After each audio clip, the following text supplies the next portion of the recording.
સુરત લાલગેટની હદમાં આવેલા સૈયદપુરા નાગોરીવાડમાં મકાન માલિકે સ્થાનિક પોલીસ સ્ટેશનના પીએસઆઈ પર ગંભીર આરોપ કરતા પોલીસ બેડામાં હાહાકાર મચી ગયો હતો. સુરતના લાલગેટ પોલીસ હદની હરિપુરા પોલીસ ચોકીના એક પીએસઆઈ પોતાના અંગત સંબંધમાં રહેલી યુવતીને સહારો આપી બાજુમાં રહેતા મૂળ મકાન માલિક અને ફરિયાદી રિયાઝ નૂર મોહમ્મદને વારંવાર હેરાન કરી રહ્યાના આરોપ કરવામાં આવ્યા છે.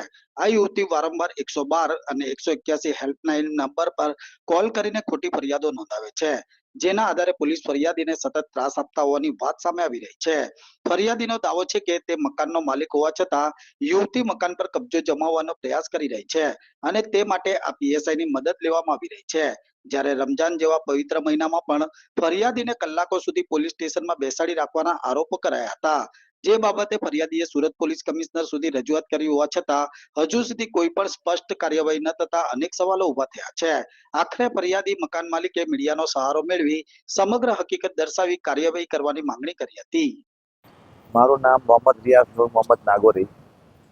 શું ઘટના બની છે તમારી સાથે? ઘટના એ બની છે કે અમારી મિલકતના અંદર છે ને આજે 40 વર્ષથી કબજો જમાવીને બેઠા છે અને એ એકલા હતા અને અત્યારે એની છોકરી ડિવોર્સ લઈને આવી છે, 2 છોકરાઓને લઈને, અને એ જબરજસ્તી અમારા મકાનમાં કબજો કરવા માંગે છે ને એ 2 બચ્ચાને ત્યાં મોટા કરવા માંગે છે ને અત્યારે વારંવાર પોલીસની ધમકી આપ્યા કરે છે અમને કે આ સાહેબને બોલાવીશ ને વાર બોલાવે જ પણ એ 10 મિનિટમાં પોલીસવાળાને બોલાવી લે છે.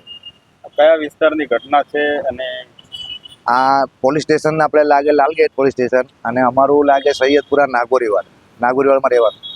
કોઈ પોલીસ ચોકીના અધિકારીની અંદર સંડોવણી સામે આવી રહી છે, શું નામ છે અધિકારીનું, કઈ પોલીસ ચોકી? અચ્છા, આપણે લાલગેટ પોલીસ સ્ટેશન અને હરિપુરા પોલીસ ચોકી, જેને રાણી તલાવ પોલીસ ચોકી કહેવામાં આવે છે, અને ત્યાંના અધિકારી છે પીએસઆઈ રવિભાઈ પટેલ કરી. એ વારંવાર અમને આવી રીતે હેરાનગતિ કરે છે.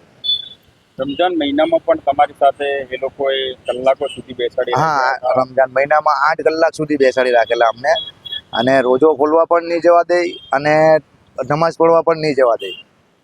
તમારે સુરત પોલીસ કમિશનર પાસે શું માંગ? અમારે સુરત પોલીસ કમિશનર સાહેબ પાસે એ માંગ છે કે અમારી પૂર્વજોની મિલકત છે તે અમને પરત અપાવવા વિનંતી છે.